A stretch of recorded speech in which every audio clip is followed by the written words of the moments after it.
gonna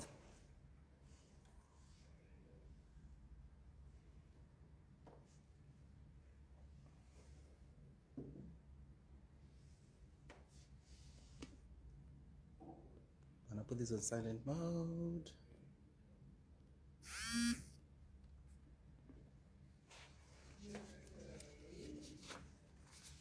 Hellos.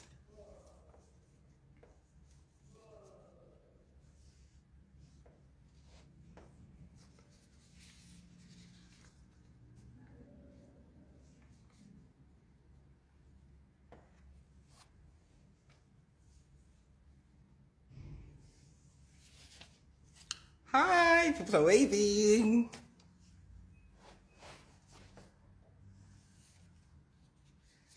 Hellos, hellos, hellos. Hi to everyone. I'm just gonna give you more time to log in and just get comfortable, and then very soon we'll be starting with our live.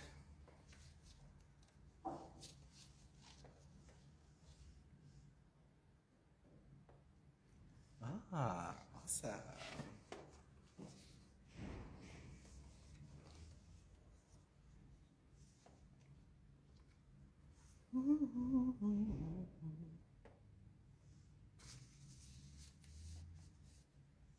Oh, okay.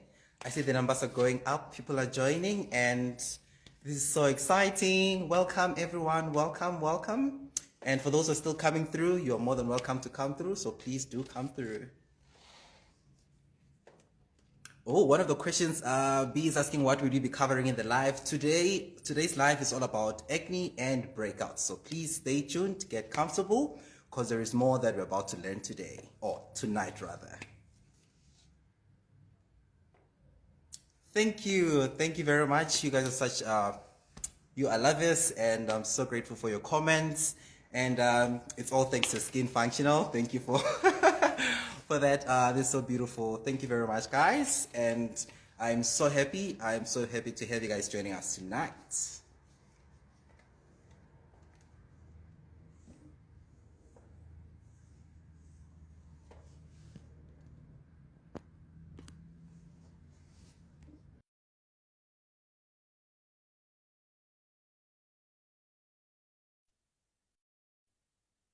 Hello, hello. Hello. Hi, Dr. Lauren. How are you? I am very well. Thank you for asking. And how are you? Good, thanks. And I agree with everybody. You're absolutely glowing. Wow, I need that ring light. Thank you. Thank you very much. Well, I have to say, next one to see one. Look at you and your beautiful self. Thank you. I know that it's more It's than just your ring light, though. Well, the ring light is also doing its trick, but that's pretty much it. But I'm looking at you and your beautiful, radiant skin. I'm taking notes as we go on with this live right now. Oh, good. Great. Well, thank you for joining us. And well, thanks to you, Dr. Lauren, for joining us this evening. And thanks to everybody out there who is joining us, and those who are still joining, you're welcome to come through. And I am so excited. This is truly an honor and a privilege to have Dr. Lauren with us tonight. And for those who just tuned in, who don't know what tonight's live is about, it's all about acne and breakouts. So without any further ado, the message that I'd like to pass out there is that the live quarterly series that we have is just more to reinforce the idea of skin intelligence, skincare, basically everything about skin, and so that so that we can be better, so that we can be able to take care of our skin or treat it much better. So, Dr. Lauren, I know who you are, but I think our viewers would love to hear who you are, and please, the stage is yours. So thanks everybody for joining us, and for Kevin for having me and Skin Functional. So my name is Dr. Lauren. I'm a Cape Town-based dermatologist who specializes in all things medical, pediatric, and cosmetic dermatology. And I have a great passion for making sure that my patients understand their conditions and their treatment, rather than just treating their conditions. And my social media kind of brand, Derm Discovered, was born out of the fact that I'm sure any of you can attest to, if you Google anything related to skincare, you open up a complete minefield.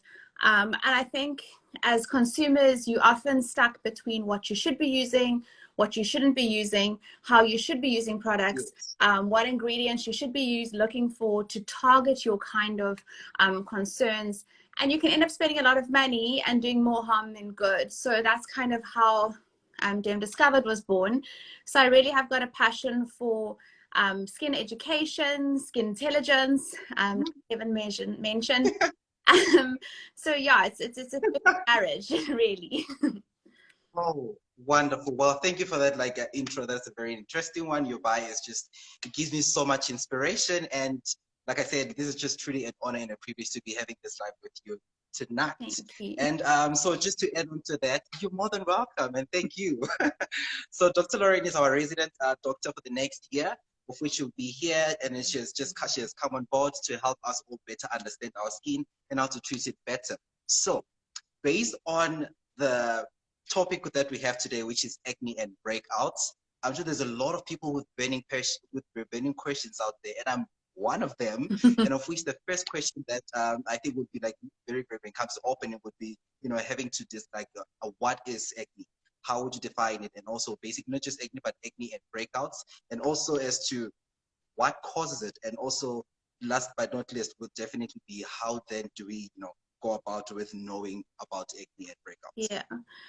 So it's quite nice to start with acne because it's something so common, and it's important to remember that acne is kind of a normal response of the skin to what's happening in our normal lives. So the fact that you will get it at adolescence, you will get it with a flare with your period, you will get it when you're pregnant, you know, it's a normal manifestation of what's happening internally. So if we take a step back and we say, you know, we define acne as an inflammatory skin problem, which is involving the pilosebaceous unit, which is our hair follicle, and its attached sebum gland or sweet sebum producing or oil gland. And basically what happens is under the influence of our male hormones, so testosterone or what we typically call androgens, this sebaceous gland becomes overactive and produces a lot of oil. So that's why you often see, or people will say, if they've got acne prone skin, they've got more oily kind of skin. And then what happens is within this kind of hair follicle, there's an increased turnover of your cells. So you can imagine it's quite a confined space, your skin's cycling, it's becoming contained within that small space.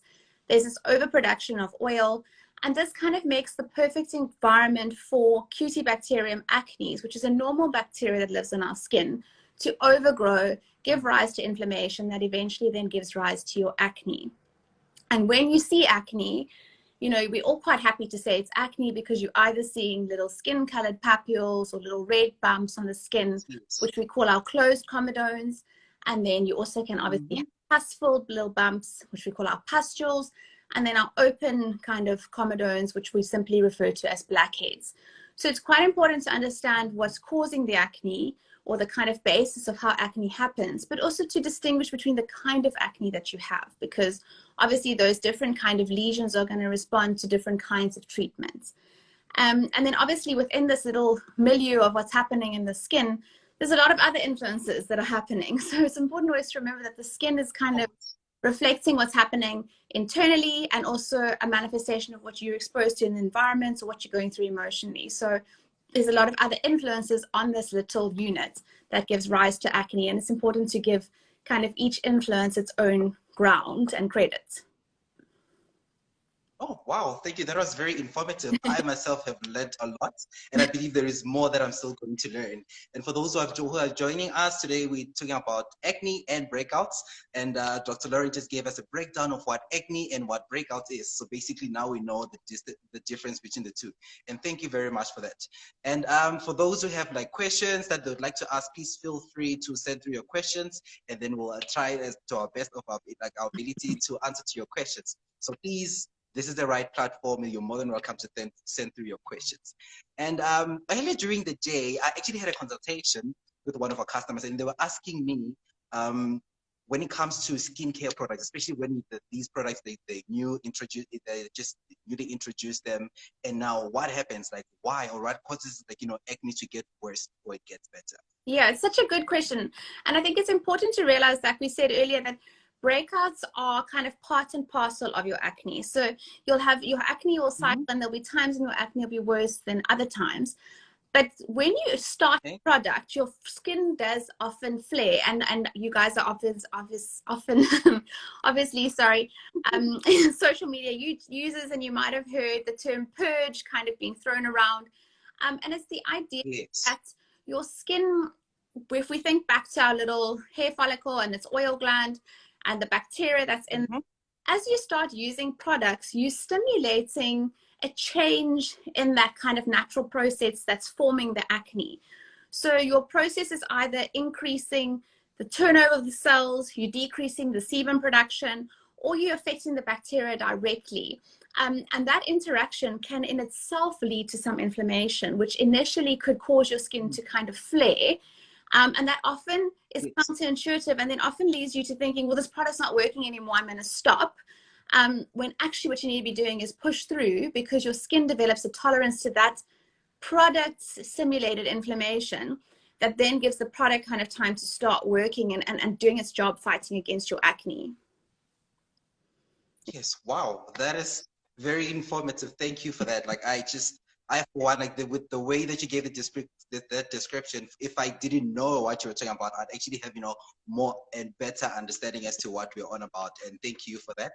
And I see we have some of the questions from our audience. And then this is Lindy, who's asking, any tips to start using Retin A? Will a barrier cream help? Well, these are actually one of the nice burning questions that we have, of which there is more that we're going to cover with regards to that.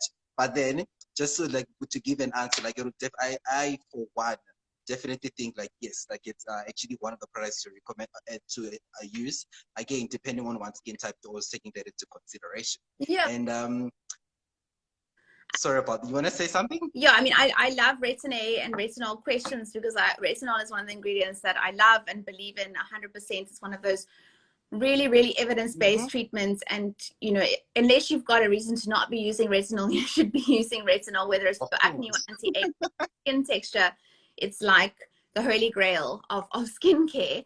And the problem is that does cause some sensitivity. So I usually say to patients is build up your tolerance. So use it. Don't expect to be using it every night.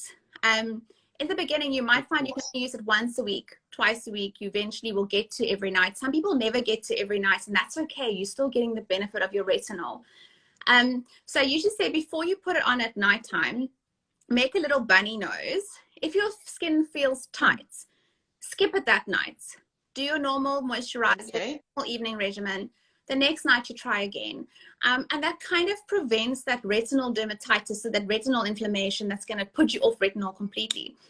Obviously, yes, if you do develop sensitivity to retinol, a barrier cream is going to be great. And the other option is to do a sandwich technique. So do a moisturizer, your retinol, and then a moisturizer on top. So sandwich the retinol between a moisturizer. You'll still get the benefits. It will still be absorbed. It will just, lessen your side effects. Wow, wonderful. Thank you for the tips. Like these are highly appreciated. And I'd also like to thank you on behalf of our audience as well. And with that being the case, one of the questions that I actually have, because when it comes to acne, there's just so many categories. For instance, as like giving the breakdown that you gave earlier on. And this actually leads to this following question that I have. Sorry about that. Cystic acne. So by your definition, how would you say, what is cystic acne and what is your opinion on products? Because what I know about products is that products cannot cause cystic acne. And should one develop cystic acne, what does this mean? And then therefore, like what are the next steps to follow? Yeah, it's such a good question, and it's so important because I think that's the thing, and about understanding, we can all say what acne is. We can all look at someone and say they've got acne, they haven't got acne. We can look at ourselves and say it's acne, it's not acne. But it really is about deciding what kind of acne you have. And I think cystic acne is a very severe form of acne. And it's typically the patient or the person's going to have lumps, bumps. You're going to have maybe lumps that are draining fluid, typically really open sores. It might be painful. And that kind of acne, you shouldn't really waste your time. Not waste your time, but you shouldn't be using over-the-counter products. That's the kind of acne that you need to seek professional help and start treatment, because that's the acne that's the most severe, the most prone to scarring. So it really is important that you get on top of that kind of acne. Yes, there's a role for products, there's a role for a good skincare regimen, but that comes secondary to more what we call systemic treatments. So tablets or isotretinoin, something like that, Racotan that you might need to take. With regard to products causing cystic acne, it really is one of those misnomers or scary horror stories that people talk about. Yes, products can cause acne or worsen your acne, and that we typically say are like comedogenic products. So if you have acne prone skin and you're using very oily based products that are going to be occlusive, remember blocking up that little unit that you've got, sleeping with makeup on, exercising with makeup on, using very greasy shampoos that are running down your face, your back, you might worsen your acne. But that's not really your product causing your acne. So your product should never cause cystic acne. It might aggravate your acne. But if you've got cystic acne and you're leaving it untreated or trying to kind of topically treat it with a variety of over-the-counter things, you're going to run into trouble. And then we run into the scar domain, which is much more difficult to treat than actually active acne. So wow, one didn't know about that, but now again I have more better understanding, and thank you. And you mentioned like some of the treatments, let's say maybe like getting them over the counter, and then one of our audience was asking like can I also get like, because you mentioned earlier we just spoke about retinol, and then someone was just asking if it's you'd recommend one getting retinol over the counter, because I also have some retinols of my own, of which this is my 0.5 retinol, one of my personal favorites. So definitely come to Skin Functional. That you definitely get your retinol. You can definitely get retinol over the counter. And I think the difference is just realizing that retinol is a vitamin A derivative. And there are different forms of retinol. So your dermatologist will prescribe to you isotretinoin, which is more of a stronger, more potent form. And you might see that in your over-the-counter formulations, you might have retinol or retinaldehyde. So it's different forms of the vitamin A. And they have different strengths in terms of potencies, different side effect profiles, and different efficacies. So there's no harm in trying an over-the-counter retinol. You might just find that if you've got more stubborn acne, more stubborn pigmentation, you might benefit from a prescription strength retinol.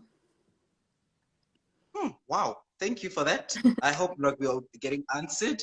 And for those who still have questions, please do not hesitate to send your questions through, and then we'll try by all means to answer your questions. And then should it happen, not that I'm saying that it will, but should it happen that we're not able to answer your questions, please do not hesitate to send DMs, and then Dr. Lauren and I will gladly assist you. So now, let's say I have just newly introduced my product and I'm running out of patience. I just want to see results overnight. I have like all the right products, let's say, that I'm supposed to be using. How long do I have to wait until I can see results? It's such a common question, and I think it's just it's a problem with how we are as a society. We want immediate answers. We want immediate solutions. And I think it's important. We want more. We want it now.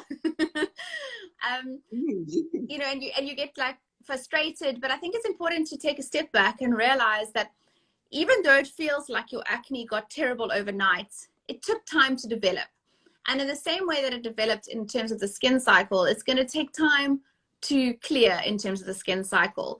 So your products are kind of targeting that basic unit that we have, and they've got to work against what was already there. So the established comedone, the established block pore, the established overproduction of serum, they've got to clear all that and then start to normalize that. So we usually say between 3 to 6 months, depending what you're using. And that's the important thing. Don't get frustrated after a week and give up and, throw in the towel, start using a multitude of different things or changing products. Commit to something and be like, I'm going to give this a good 3 to 6 months go. And then we start looking at, if it's not working, what are the alternatives? Wow. That is the reason I asked you that question, was actually asking on behalf of the, most people that I come across, and like, especially during consultation, somebody asking, reaching out and like, okay, this is what I need. And then after giving them a recommendation, they ask you, now, how long am I going to see results? So that's, I really love like, the explanation that you just gave, I meant to say. And that is just, it actually gives like more better understanding, because one thing that I also know for a fact is that you always need to take into consideration the mechanism of action of the ingredient, of whatever the ingredients that incorporate it, of which that is very important. And I thank you very much for highlighting that. So in short, I would also say, like patience is virtue. Yes. And also the kind of acne you have. If you've got mild acne, it's going to happen quicker for you. And if you've got more severe acne, it might be longer. You might have more scarring that, or more pigmentation that we're trying to deal with. So yeah, just remember that you're kind of on your own journey. So don't compare your journey to the journeys of others. That is so true. Speaking of journeys, the thing is, at times you may see that one's acne is progressing, let's say maybe at a faster rate or slower as compared to the next person. And I think like maybe also that also maybe like plays a role, like comparison as well. Having experience, like, say, okay, fine. So somebody's using, let's say maybe for argument's sake, a certain like maybe 0.5% strength of retinol, and it works for somebody. This actually means that what works for one person may not necessarily work for the next person. 100%. And of course, again, as you mentioned, the depth at which, like, you have the breakout or the acne. So also it's, I guess, more of magnitude as well. Also there, if I'm not mistaken. Definitely. So magnitude, the kind of acne, how good you are with your regimen, what you're using. But yeah, don't get sucked into the thing of jumping between products, trying to use what's working for so and so, and it's not working for you, and you'll just end up with just becoming quite frustrated. Wonderful. And speaking of that, there is somebody who's saying here, I think it's a reviewer, one of our audience, is saying that she's pregnant. Well, congratulations on your pregnancy. And I've been having terrible acne. I've been using Skin Functional for 5 months now. Oh, wow. Thank you. I hope you're loving your results and your product as well. And that is lovely. I'm just going to browse through a little bit just to see which other comments are coming through so that we don't miss them. And please do not hesitate to send through your comments. And Dr. Lauren and I are here to gladly assist you. And yes, that's pretty much it. Okay, so for now, I'm going to ask you this next question while we wait for some of the questions to come through, should there be any. And of which this leads, this actually to help, better, like, more understanding. Of which this is where the definition comes in, or rather, let me say, ask this question of hormones or environmental factors, stress, diet, like everything else that comes into play. Because what I know for a fact is that if, let's say, maybe one is having acne, that I know there are so many factors that come into play. What is your opinion? What is your take on that? Because, sometimes somebody can be like, well, I am looking after myself, but then this and that, how come is it happening? And, for instance, that with hormonal, if it's maybe the hormonal factor, you cannot see that like physically. It's something that is internal. And then, like, what advice would you give to somebody like that? Yeah, so I think, the hormonal component we're not going to debate. It definitely is one of the proven influences.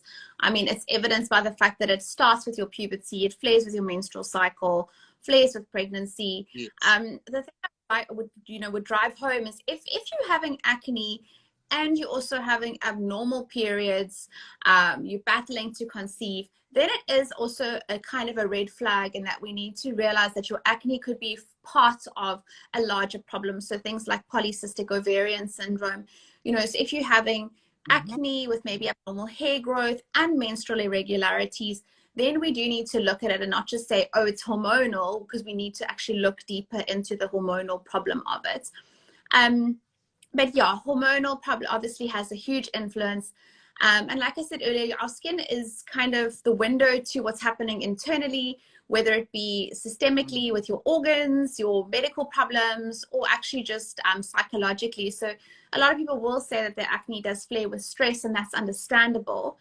Environment where you're working, we're now seeing, obviously, with masks and COVID, everybody's developing maskne. So there's a lot of influences on our skin, and our skin is manifesting those influences. Diet, always a little bit tricky, because, we were always told, or I was always told as a kid, oh, your acne is flaring because you're eating too much chocolate, and now, you shouldn't be doing that. And there's actually studies that have, there's quite a big study that showed some people who ate ate chocolate, their acne got worse. Some people who ate chocolate, their acne had no difference. So, it's one of those kind of old wives' tales. But the things we do know about diets is, things like whey protein, anabolic steroids, strangely enough, things like skim milk, and then obviously high glycemic index diets. So maybe that's where the chocolate comes in, may aggravate your acne. But what I usually say to patients with acne is, it's stressful enough to have a skin condition, and especially something like acne that you kind of wearing on your face every day. And you can kind of get caught up in this whole web of what you're going to eliminate, stressing about that. And a lot of it is not proven. It's what we call anecdotal evidence. So, you know, listen to your body. If you find that there's specific things that do really flare your acne, then leave them out, because anecdotally you could be that person that's affected with that. But the evidence really is for, you know, whey protein, anabolic steroids, skim milk, and high glycemic diets. With whether you're eating a vegan diet or juicing, or, you know, that's not proven. If it works for you, great, do it. But don't fixate on that, you know, rather fixate on the things and the elements that we know definitely contribute, and the elements we know we can definitely improve your acne with. Wonderful. Thank you very much. And we have a question from Maningo Maluleke saying that I just bought the breakout set, trying to control my acne and scars, and there's a lot of products there, and I don't even know where to start. Okay, cool. Well, you've come to the right place. What I will do is, I would like to recommend like sending a DM, and then I'll advise further as to how to, you know, layer your products effectively. And there are also some questions that are coming through, of which somebody's asking what to use to treat back acne. Okay, nice questions. And there are many more questions that are still coming through that I'm seeing.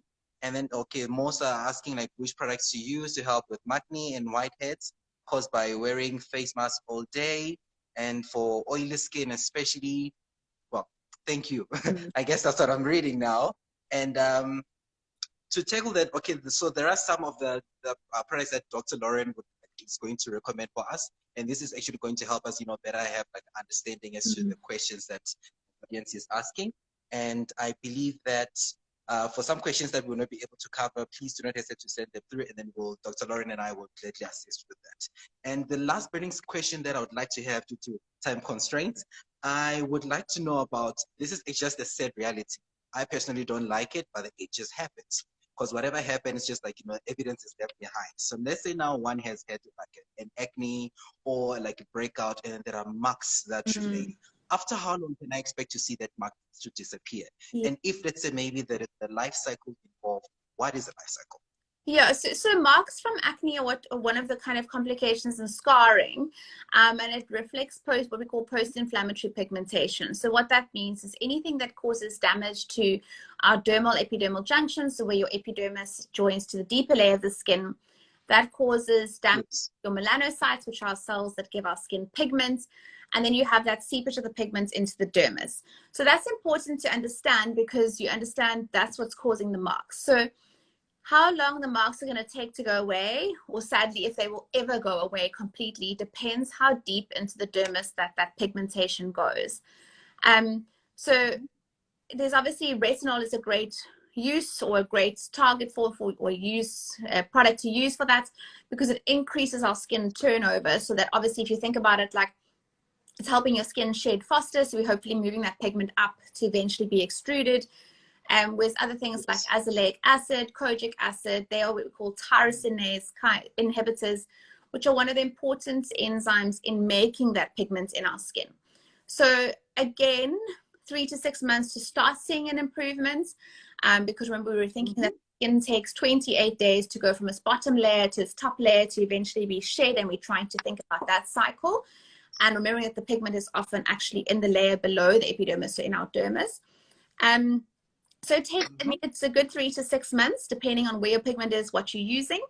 And sometimes it might be longer. And it is frustrating, because often those little marks end up looking like your skin is active, or that your acne is active. And actually, you don't have any pimples anymore. You've just got this mark and this uneven complexion. And then it's important to start thinking, well, maybe I need to stop kind of my active acne treatment. And now my treatment needs to focus more on evening out my complexion. So shifting your focus more to your glycolic acids, your alpha hydroxy acids, to more even out your pigmentation rather than treat your acne. Wow, wonderful. Wow, thank you very much for that. There you have it, our audience. Dr. Lauren has asked, like, given us answers as to which products to use. So this actually to give us more, better understanding of which products to use, and basically more understanding of our skin.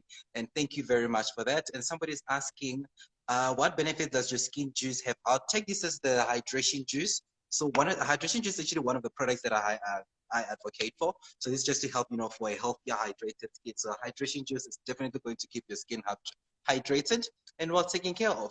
And due to time and time constraints, looking at like the time right now, and unfortunately it's just like we've actually hit that mark right now. It's almost the end of the day. So, well, it basically is, but now we're about to call it the end of our life. And with that being the note, like do you have any notes, any take-home messages for our audience? Yeah, I think it's so useful to have a good foundation of your skincare regimen. And I think when it comes specifically to acne, the important thing is to understand what kind of acne you have. So what is your goal? Have you got an inflammatory acne? Is your goal then to decrease inflammation? Have you got a comedonal acne that we then need to treat your blackheads or whiteheads? So it's important to know which kind of end of that spectrum you form, because that's going to dictate which should be your hero ingredients. So what kind of acne you have, the severity of your acne to decide, can I manage this myself with some obviously expert help or input from various brands and their representatives? Because I know like you guys, Skin Functional, have got a very good support team that can advise products. Or is there something that is there something that I need to be seeing a dermatologist for and getting on top of immediately? So I think that's important to where you start your journey. Then once you've got your regimen, try and make it as simple as possible. Look for proven, focused ingredients, and then, commit it. Make a commitment to yourself and be like, I'm doing this for 3 to 6 months. If I don't see an improvement, then I'm going to move to the next step. Or if I was kind of in the over-the-counter product advisor help, if I was there and I'm not happy, and then I'm going to move to the dermatologist in the next step. And I think be serious about your journey and realize that you want to treat it when it's in its active, its acute stage, so we don't end up in the scarring phase. Yeah, and I mean, it is normal. As much as we don't like it, it is normal. And I think it's about realizing that it's normal. There's nothing wrong with you, but there's also nothing wrong in wanting to treat it and looking for appropriate treatment for it. Wow, that's what we have heard from you, Dr. Lauren. Thank you very much. I really want to thank you for coming through as our resident doctor for the next year.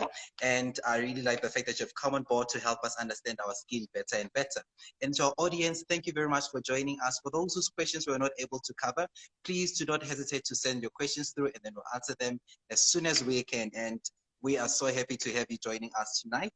And with that being the case, I would also like to let you know that our next Quarterly Live will be in January 2020 next year. Oh, Happy New Year in advance.